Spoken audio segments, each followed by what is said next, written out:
원리와 섭리. 가정에 천국이 있다. 원리와 섭리를 구분해서 생각해 보려고 합니다. 원리는 하나님이 인간에 바라시는 삶에 관한 것이고, 섭리는 하나님의 일에 관한 것입니다.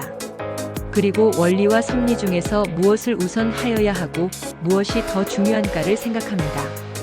엄밀하게 보면 모두 다 하나님의 것이기 때문에 우선순위가 없고 더 중요하고 덜 중요한 것이 없을 것입니다. 참 아버님께서 성화하신 후 시대의 흐름이 변했기 때문에 구분해서 생각을 해보는 것도 우리의 삶에 도움이 되리라 생각합니다. 섭리는 하나님의 뜻을 위해서 우리가 해야 하는 일입니다. 공산주의 문제, 음란 문제, 종교 문제, 헌금, 전도, 축복 행사 등 많은 것들이 있습니다. 섭리에 치중해서 사신 분들이 한국의 선배님들과 현재 일본의 식구님들입니다. 하나님의 뜻을 위해서 많은 것을 희생하신 분들입니다. 그런 분들의 수고가 있었기 때문에 오늘의 우리들이 있습니다.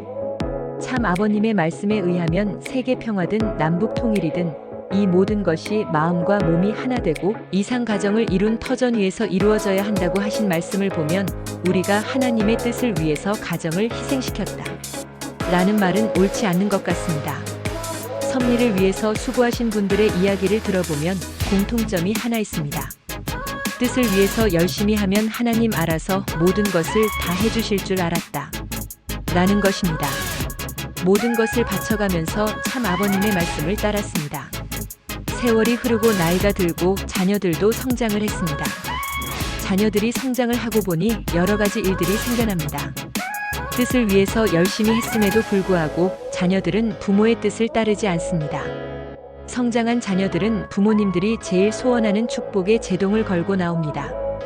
그렇게 열심히 뜻을 위해서 모든 것을 다 버쳤는데 자녀 축복을 앞두고 여기저기서 삐걱거립니다. 우리들의 소망인 자녀들 축복이 힘들어지고 있습니다.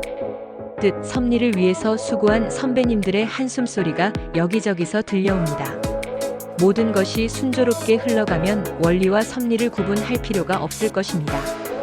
많은 문제들이 발생을 하다 보니까 구분을 해서 생각을 해보는 것입니다. 축복을 놓고 한숨 짓는 가정들을 보면서 느끼는 것이 있습니다. 아무리 뜻을 위해서 많은 일을 해도 원리적인 삶을 살지 못하면 탕감을 받는다.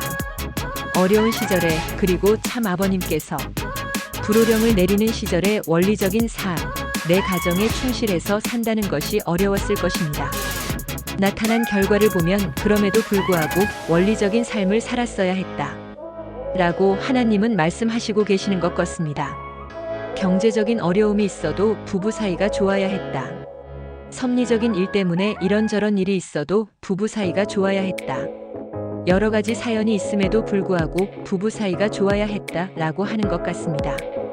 이것은 하늘의 비밀을 푸는 것이고 하나님의 한을 푸는 것입니다. 원리적인 삶은 하나님이 우리들에게 원하시는 삶의 방법입니다. 가정에서 4대 심정권과 3대 왕권이 있게 하는 것입니다. 원리적인 삶도 잘 살고 섭리적인 일도 많이 하면 최고입니다. 원리와 참 아버님의 말씀은 절대적인 하나님에 대한 믿음으로 부부가 하나 되어 행복하라입니다.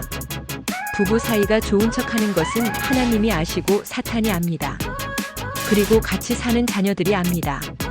절대적인 믿음으로 부부가 하나 되면 하나님이 소원하시고 참 아버님이 말씀하신 것을 다 이룰 수 있습니다. 그러면 하나님이 그 가정에 찾아오십니다. 정오정착을 이루게 됩니다. 이런 글을 쓰면서 비판하고자 하는 것이 아닙니다. 참고로 해서 좋은 가정을 만들어서 자녀들 2세, 3세들이 축복을 쉽게 받게 하자는 것입니다. 참 아버님이 계시지 않는 지금 우리는 어디에 중점을 두고 살아야 하는가? 원리적인 삶이 우선되어야 한다 생각합니다. 하나님이 소원하시는 가정을 잘 이루는 것이 우선이다 생각합니다. 하나님의 이상적인 대상이 가정입니다.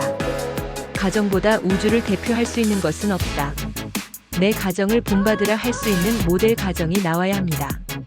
원리는 교리가 아니라 천적인 천법입니다. 부부 사이가 나쁜 것도 하나님을 오지 못하게 막는 것입니다. 행복한 가정을 이루지 못한다는 것은 하늘의 법을 어긴 범법자가 되는 것이고, 범법자가 되면 가정에 많은 문제가 발생합니다. 자녀들을 교육시키지 못합니다.